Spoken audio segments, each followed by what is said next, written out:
The shovel scraped against frozen concrete as Elena watched through her window, her breath fogging the glass.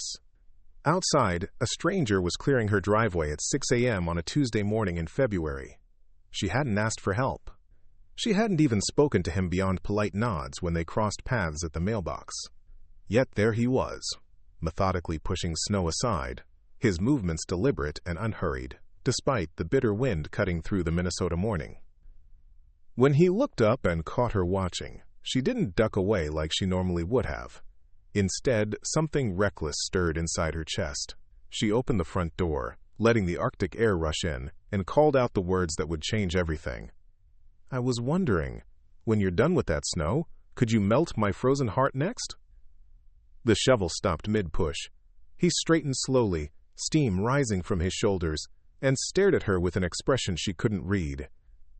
In that moment, suspended between her doorway and his silence, Elena realized she had just done something that terrified her more than living alone in the house where her marriage had died 3 winters ago. Before we jump back in, tell us where you're tuning in from, and if this story touches you, make sure you're subscribed, because tomorrow I've saved something extra special for you. Elena Rodriguez had perfected the art of being invisible. At 38, she moved through her days like a ghost haunting her own life, managing a small veterinary clinic in Duluth with quiet efficiency, and returning each evening to the colonial house on Maple Street that felt more like a museum than a home. The neighbors knew her as the polite woman who kept to herself, who never missed trash day, whose lawn stayed immaculate even after her husband Marcus had been gone for 2 years. The divorce papers had been finalized on a day much like this one, when the snow fell so thick it seemed to muffle the entire world. Marcus had taken his golf clubs, his expensive coffee machine, and 23 years of shared memories, leaving behind only the mortgage and a silence so complete it had weight. Elena had learned to fill that silence with work, with podcasts playing in empty rooms, with the mechanical routine of survival disguised as living. She ran the North Shore Animal Hospital with Dr. Patricia Henley, a woman 15 years her senior who treated wounded creatures with the same gentle authority she used on Elena's wounded spirit. The clinic sat on the edge of town where the suburbs met the wilderness, and Elena had grown comfortable in its predictable rhythms. Tuesday mornings meant inventory. Thursday afternoons brought the elementary school field trips. Fridays were surgery days when she could lose herself in the precise, life-saving work that felt like the only thing she still did well. The house on Maple Street had been her grandmother's originally, a wedding gift that had seemed like a blessing back when Elena believed in forever. Now its 4 bedrooms echoed with the ghosts of children who never came, dinner parties that stopped happening, and conversations that had gradually dwindled to grocery lists and bill discussions before disappearing entirely. She had kept the house exactly as it was, down to Marcus's reading chair by the window, as if preserving the past might somehow resurrect it. Winter had always been Elena's season. She loved the way snow transformed the ordinary world into something magical, how it muffled harsh sounds and softened sharp edges. But the winter Marcus left, the snow had felt different, heavier, more permanent.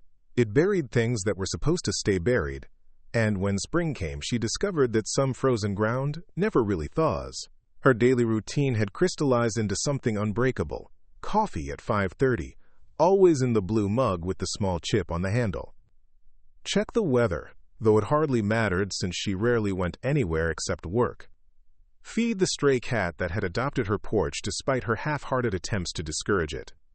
Drive the same route to the clinic, past the elementary school, where children built snowmen that would be puddles by afternoon, past the hardware store where old men gathered to solve the world's problems over bitter coffee. The people in her orbit had learned not to push. Dr. Henley had tried, in the beginning, inviting Elena to book clubs and dinner parties, introducing her to divorced friends and available nephews. But Elena had developed a polite deflection system as sophisticated as any military defense.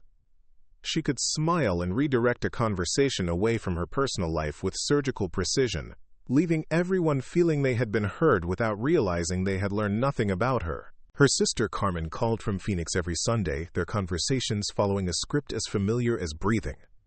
How was work? Fine. How was the weather? Cold. Was she eating enough? Yes. Had she thought about dating? The silence that followed this question had grown longer each week until Carmen stopped asking. Their mother, dead 5 years now, had always said Elena was too stubborn for her own good, too willing to dig her heels in when the smart thing would be to bend. Elena suspected this was true, but knowing it and changing it were different animals entirely. The house itself had become her cocoon. She had painted the living room walls a warm cream color the spring after Marcus left, claiming she needed change, while actually creating a space so neutral it disappeared around her. The kitchen still held his favorite coffee beans in the freezer, expired now but somehow too final to throw away. His side of the walk-in closet remained exactly as he had left it. Shirts hanging in order of color, shoes aligned with military precision. She told herself she simply hadn't gotten around to clearing it out yet, but the truth was more complicated and more painful. Dr. Henley had been the one to suggest therapy, gently and without judgment, the way she might recommend antibiotics for an infection. Elena had gone to 3 sessions with Dr. Sarah Michaels, a kind woman with prematurely gray hair who asked questions that cut too close to bone. The sessions had felt like surgery without anesthesia, and Elena had found reasons to cancel the 4th appointment, then the 5th, until Dr. Michaels stopped calling to reschedule. Work remained her sanctuary. At the clinic, she could lose herself in problems that had solutions, in creatures whose pain was straightforward and whose healing followed predictable patterns. She had a gift with frightened animals, a patience that seemed bottomless, and a gentleness that could calm even the most terrified rescue dogs. Dr. Henley often said Elena spoke their language, understood their fear, because she recognized it in herself. The nights were the hardest part. After dinner, usually soup heated straight from the can, Elena would sit in the living room with a book she wouldn't really read, listening to the house settle around her. The heating system Marcus had installed made a clicking sound every 23 minutes. The refrigerator hummed a song in B-flat. The floors creaked in specific places that her feet had learned to avoid. These sounds had once been the comfortable symphony of home. Now they felt like a soundtrack to loneliness. She had started leaving the television on for company, though she rarely watched it. The voices of strangers discussing weather patterns and political scandals filled the silence without demanding responses. Sometimes she would fall asleep on the couch, waking at 3 in the morning with a stiff neck and the blue glow of infomercials painting the walls. On those nights, climbing the stairs to the bedroom felt like scaling a mountain, and she would sometimes just stay where she was until dawn. The neighbors had given up trying to include her. The Hendersons next door had invited her to their annual barbecue for 2 summers running, receiving polite regrets both times. Mrs. Chen from across the street had brought over casseroles in the months after Marcus left, but Elena's failure to return the empty dishes with her own offerings had eventually ended the kindness. She knew they talked about her, the way people talk about puzzles they can't solve, but their speculation had grown gentler over time, shifting from curiosity to concern to acceptance. Elena's world had shrunk to the size of her daily necessities.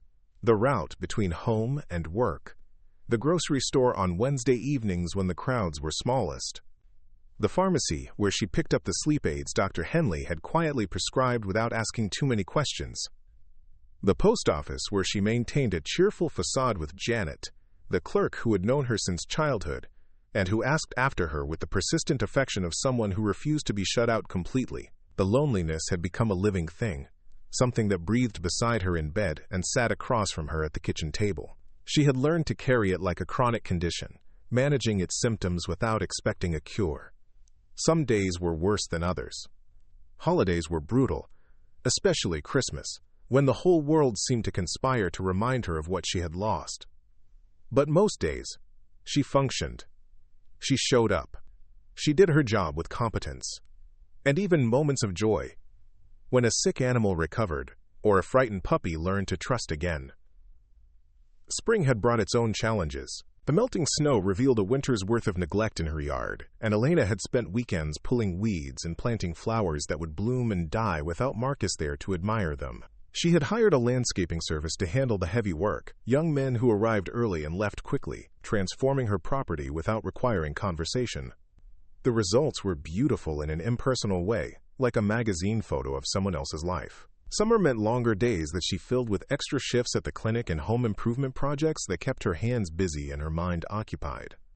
Preparing and narrating this story took us a lot of time, so if you are enjoying it, subscribe to our channel. It means a lot to us.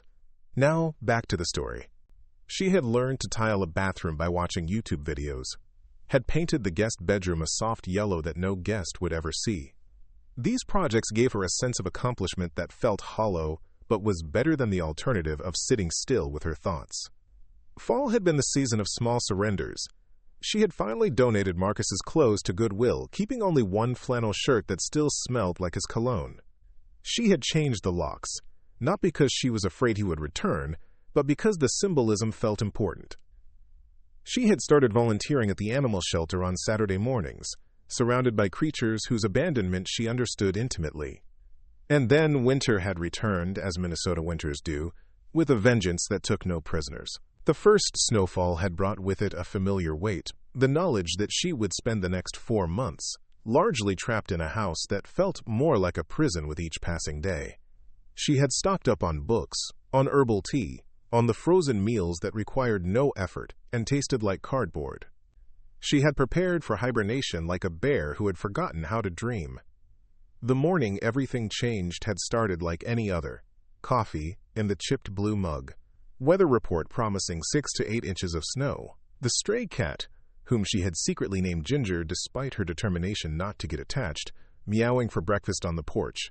Elena had fed her, as always, and returned to the kitchen window to watch the snow fall in thick, determined flakes that turned the world white within hours. She had seen her new neighbor exactly 4 times since he had moved into the rental house 3 doors down in November. A tall man with dark hair who drove a pickup truck and seemed to keep similar hours to her own. She had noticed him shoveling his own driveway with the methodical patience of someone who had made peace with winter's demands. He never used a snowblower like most of the men on the street, just a shovel and steady persistence that she found oddly mesmerizing. Their interactions had been limited to the polite nods that pass between neighbors who respect each other's privacy. Once, when they had both been collecting mail at the same time, he had smiled and commented on the weather. His voice had been deeper than she expected, with a slight accent she couldn't place. She had responded with something equally mundane about the forecast, but later, alone in her kitchen, she had found herself replaying the 30-second conversation with an attention it didn't deserve. Elena had noticed things about him despite herself. He left for work before 7 every morning, returning usually around 6:30 in the evening. Lights in his kitchen stayed on late, suggesting he was either a night owl or an insomniac. He had no obvious visitors, no girlfriend's car in the driveway, no signs of the social life that Elena had convinced herself she didn't want. Sometimes she caught herself watching for his truck to return in the evenings, though she couldn't have explained why. On the morning that would change everything, Elena had been standing at her kitchen window with her second cup of coffee, watching the snow accumulate on her driveway and calculating how long she could reasonably delay dealing with it. The clinic was closed due to the storm, Dr. Henley having called at 6 to announce that anyone crazy enough to venture out in this weather deserved whatever happened to them. Elena had laughed, a sound so rare in her own house that it startled her. She had been considering the logistics of snow removal when movement caught her eye. Her neighbor had emerged from his house, shovel in hand, and was working on his own driveway with the same steady rhythm she had observed before. But then, instead of stopping at his property line, he had continued onto the sidewalk, clearing a path that would benefit everyone on the block. And then, inexplicably, he had turned into her driveway. Elena had frozen at the window, coffee mug suspended halfway to her lips, watching the stranger shovel her snow without being asked, without expecting payment, without any apparent motive beyond simple kindness. The gesture was so unexpected, so purely generous, that it pierced through the careful numbness she had cultivated like armor. For the first time in months, she felt something that wasn't just the echo of feeling. She had watched him work for 20 minutes, his breath visible in the cold air, his movements efficient but unhurried. He cleared her entire driveway and the walkway to her front door, then started on the path to her mailbox. It was more than anyone had done for her since Marcus left, more consideration than she had received from anyone in so long that it brought tears to her eyes before she could stop them. When he looked up and caught her watching, Elena knew she had reached some kind of crossroads. She could wave and smile and retreat back into her house, accepting his kindness with the same polite distance she maintained with everyone. Or she could do something that scared her, something that might crack open the protective shell she had built around her heart.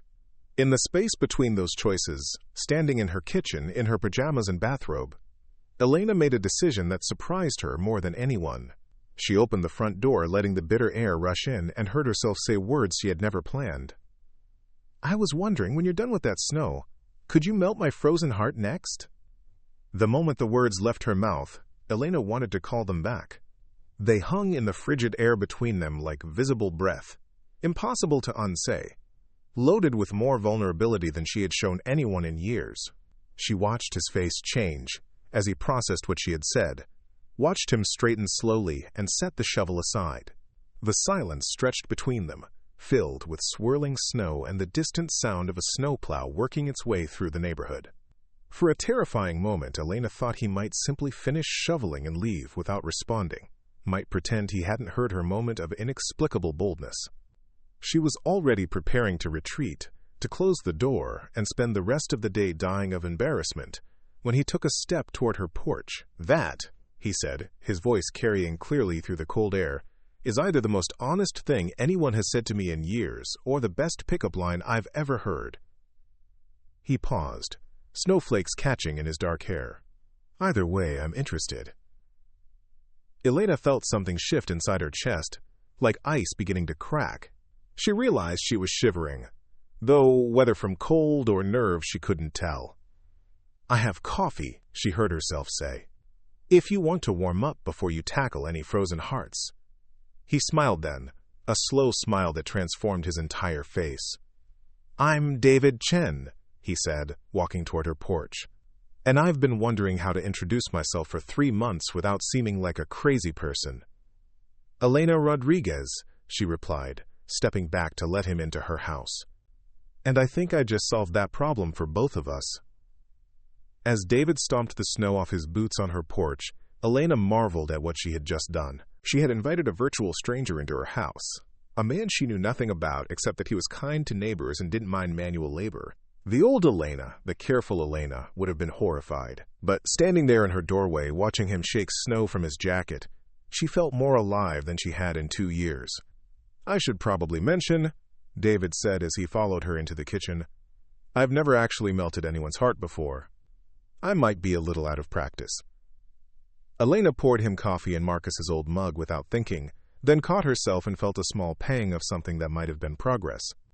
"That makes 2 of us," she said. "I've never asked anyone to try."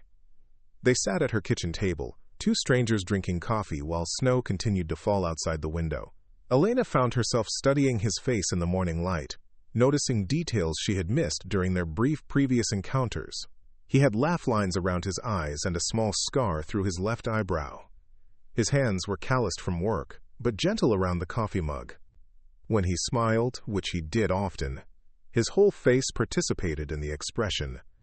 "So," David said, after they had exhausted the safe topics of weather and neighborhood gossip, "frozen heart. That sounds like it comes with a story."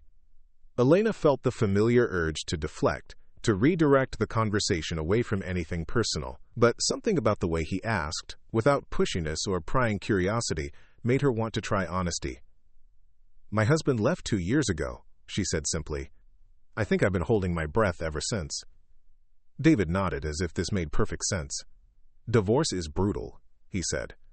"It's like losing someone who's still alive." Exactly. Elena was surprised by how much relief she felt at being understood so quickly. "How did you know?" "Because I went through it 5 years ago," David replied. "Different circumstances, same aftermath. It takes a while to remember how to breathe normally again." They talked for 2 hours that first morning, sharing stories with the careful intimacy of people who had learned to be cautious with their hearts. David had been married for 12 years to his college girlfriend, a relationship that had died slowly from neglect and mismatched dreams. He worked as a carpenter, specializing in furniture restoration, a trade that required patience and attention to detail. He had moved to Duluth from Minneapolis after his divorce, seeking the kind of fresh start that only comes from geographical distance. Elena found herself telling him things she hadn't said out loud in months. how quiet her house had become, how she sometimes forgot to eat dinner because she was so used to solitude, how she had started talking to the stray cat because she missed the sound of conversation. David listened without judgment, asking questions that showed he was genuinely interested rather than just being polite. When the snow finally stopped falling and David said he should probably finish clearing the other driveways on the block, Elena felt something close to panic. The morning had passed like a dream and she wasn't ready to wake up. "Thank you," she said, as she walked him to the door. "For the driveway, and for this." "Thank you for the coffee," he replied, then paused. "And for taking a chance on a stranger with a shovel." After he left, Elena stood in her kitchen and realized the house felt different. Not empty exactly, but expectant, as if it were waiting for something to happen. She looked out the window and saw David working on Mrs. Chen's driveway across the street and felt a small smile tug at her lips.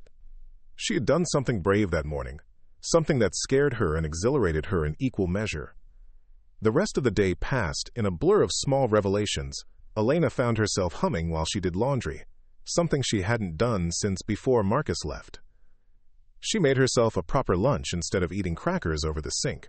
She called her sister Carmen, who immediately noticed something different in her voice, and spent 20 minutes trying to extract details Elena wasn't ready to share. That evening, as Elena was making dinner, she heard a knock at her door. She opened it to find David standing on her porch with a small pot of tea and what looked like homemade bread. "I realized I never properly thanked you for the coffee," he said. "And I thought you might like to know that your frozen heart comment has been running through my head all day." "In a good way, or a restraining order way?"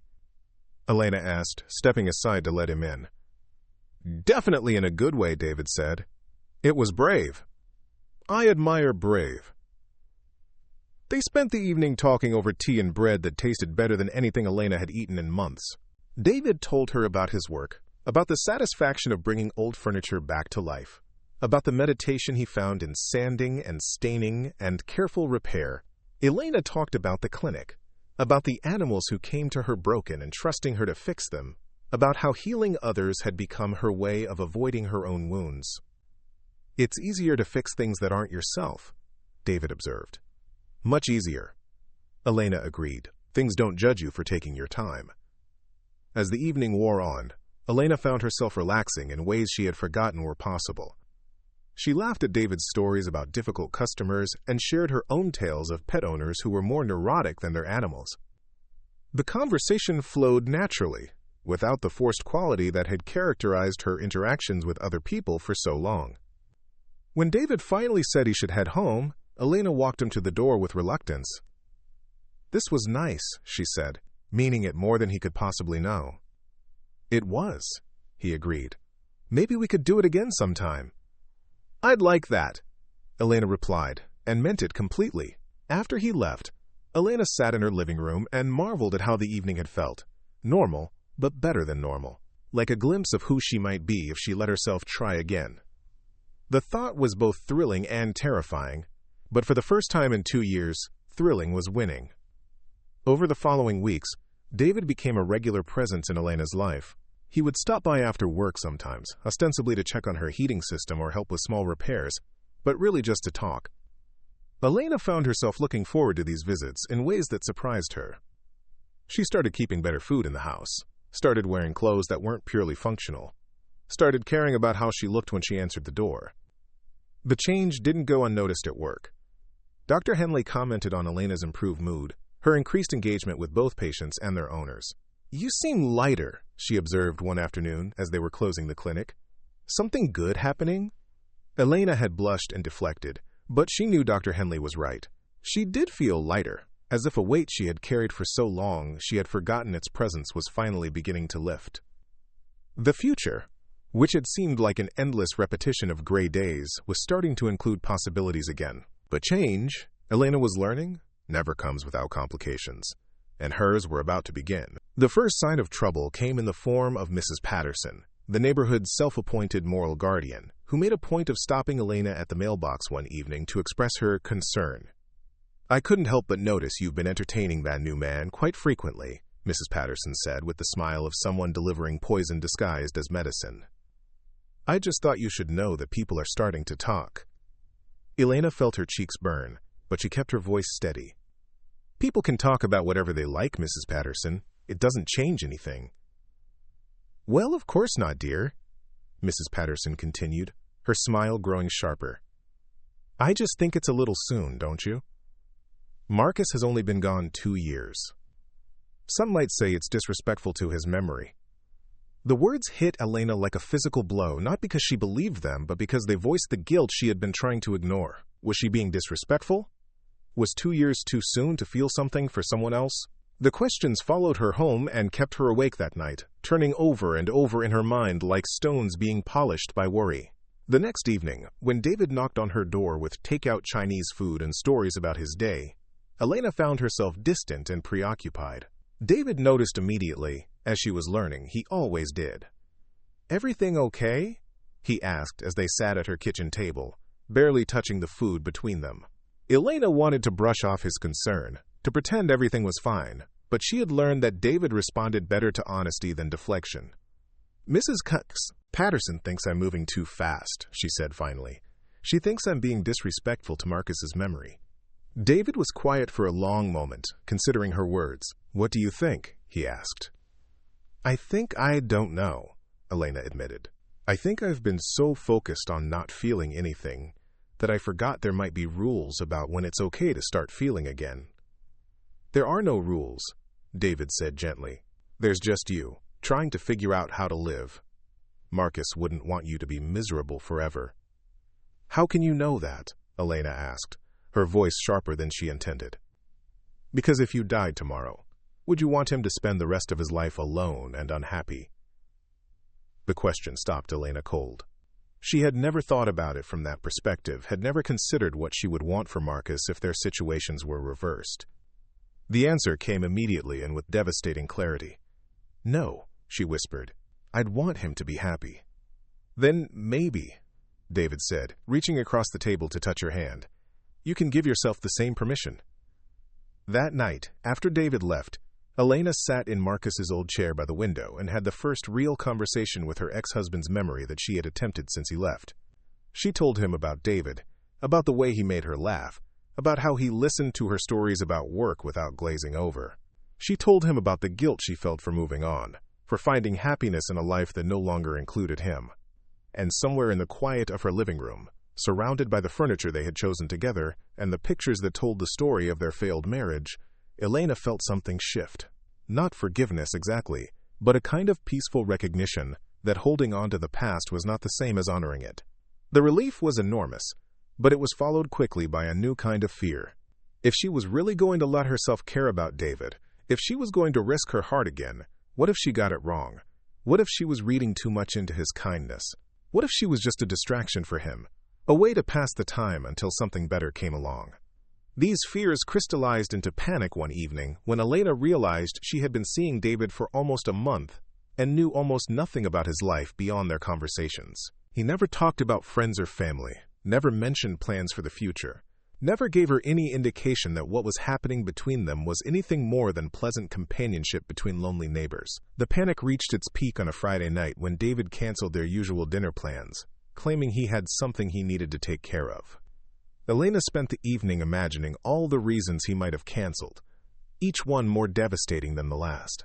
By the time she went to bed, she had convinced herself that their entire relationship had been a figment of her desperate imagination. Saturday morning brought a revelation that changed everything. Elena was leaving for her volunteer shift at the animal shelter when she saw a small moving truck parked in front of David's rental house. Her heart sank as she realized what she was seeing. He was leaving, probably had been planning to leave all along, and she had been too blinded by her own need to see the signs. She sat in her car for several minutes, watching men carry boxes and furniture out of David's house, feeling like an idiot for believing that someone like him would want to stay for someone like her. She was about to drive away when David emerged from the house, saw her car, and walked over to her window.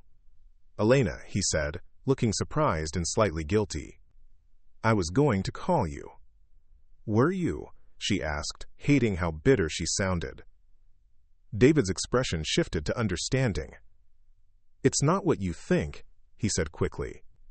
"I'm not leaving town. I bought a house. The one on Cedar Street, near the lake. I've been working on it for weeks, trying to get it ready. That's where I was last night. Elena felt her face burn with embarrassment. I thought, she began, then stopped. You thought I was running away, David finished. I can see why you'd think that. I should have told you what was happening. He leaned against her car, his expression serious. Elena, I need you to know something. What's happening between us, it's not casual for me. I bought that house because I want to stay here. I want to build a life here. And I was hoping, maybe, that you might want to be part of it. The words hung between them, loaded with possibility and promise. Elena felt tears spring to her eyes, partly from relief, and partly from the terrifying joy of being chosen, of being wanted, of being seen as someone worth staying for. I'd like that, she said, her voice barely above a whisper. David smiled, the expression transforming his entire face. Good, he said, because I have something to show you. He led her to his truck and drove her to the house on Cedar Street, a small craftsman-style home with a wraparound porch and a view of the lake through bare winter trees. The house was a work in progress, with drop cloths and sawhorses and the smell of fresh paint, but Elena could see its potential immediately. It needs work, David said as he showed her through the rooms. A lot of work, but I think it could be beautiful. Elena walked through the house, imagining what it could become, imagining herself in its rooms and at its windows. In the kitchen, which faced west toward the lake, she turned to find David watching her with an expression of nervous hope. What do you think? He asked. I think, Elena said, stepping closer to him, that it's perfect for someone who knows how to fix things. David cupped her face in his calloused hands, his thumb brushing across her cheek. I was hoping you might help me, he said. I'm good with wood and plaster, but I have no idea how to make a house feel like a home. Elena felt something final and fundamental shift inside her chest, like the last piece of ice finally melting. I think I remember how, she said. When David kissed her, standing in the empty kitchen of his new house with snow falling outside the windows, Elena felt like she was waking up from a very long sleep. The kiss was gentle and questioning at first, then deeper and more certain as she kissed him back. It tasted like possibility and felt like coming home to a place she had never been. They spent the rest of the winter working on David's house together. Elena learned to use power tools and paint trim, while David learned her preferences for kitchen layouts and bathroom fixtures. They worked side by side on weekends, planning and measuring and slowly transforming the house into something that felt like theirs rather than his. The project gave their relationship a focus and a future, something to build toward together. Elena found herself thinking less about the past and more about what came next. She started imagining holidays in the new house, summer evenings on the wraparound porch, the garden she could plant in the spring. Spring came early that year, melting the snow in March and revealing the brown grass and bare flower beds that had been hidden for months. Elena and David planted a garden together behind his house, choosing vegetables and flowers with the careful attention of people who planned to be around to see them grow. On a warm evening in April, as they sat on David's new porch watching the sun set over the lake, Elena realized that she had done something she hadn't believed possible 6 months earlier. She had let herself fall in love again, not the desperate, clinging love of someone afraid to be alone, but the calm, chosen love of someone who had learned to be happy by herself and was now ready to share that happiness with someone else. Thank you, she said suddenly. David looked at her curiously. For what? For shoveling my snow, Elena said. For making me brave enough to ask you to melt my frozen heart. David smiled and took her hand, their fingers intertwining easily. Thank you for asking, he said. I've been trying to figure out how to talk to you for months. Really? Elena asked, surprised. Really? David confirmed. I used to time my morning routine so I'd be getting my mail when you were getting yours. I was working up the courage to say something more than hello, but you always seemed so closed off, Elena finished. I was going to say careful, David said diplomatically. Elena laughed. a sound that still surprised her with its frequency and ease. I was definitely that. They sat in comfortable silence, watching the last light fade from the sky and the first stars appear. Elena thought about the woman she had been a year ago, standing at her kitchen window and watching the world go by without her. That woman felt like a stranger now, someone she remembered but no longer recognized as herself. "David," she said softly. "I think my heart is officially melted." He squeezed her hand and smiled.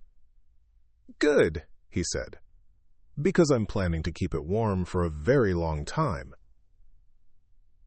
As the stars came out over the lake and the spring air carried the scent of new grass and possibility, Elena marveled at how much her life had changed since that snowy morning when she had been brave enough to ask a stranger to melt her frozen heart. She had learned that healing wasn't something that happened to you, but something you chose to do, one small, brave act at a time. And sometimes, if you were very lucky, someone came along who was willing to help you choose courage over safety, growth over stagnation, love over the cold comfort of solitude, someone who would shovel your snow without being asked, and listen to your story without judgment and believe in your capacity for happiness even when you had forgotten it yourself. Elena looked at David, at the man who had answered her moment of reckless honesty with kindness and patience, and his own willingness to risk his heart again, and knew that some frozen things, when melted properly, became something warmer and stronger than they ever were before. The house on Cedar Street became home that summer, not because Elena moved in officially, but because it became the place where they chose to build their life together. She kept her house on Maple Street, partly for practical reasons and partly because she wasn't quite ready to let go of all her independence. But most of her time was spent on Cedar Street, in the kitchen that faced the lake and the garden they tended together. Dr. Henley officially made Elena a partner in the clinic that fall, a recognition of the dedication and skill that Elena had shown, even during her darkest period.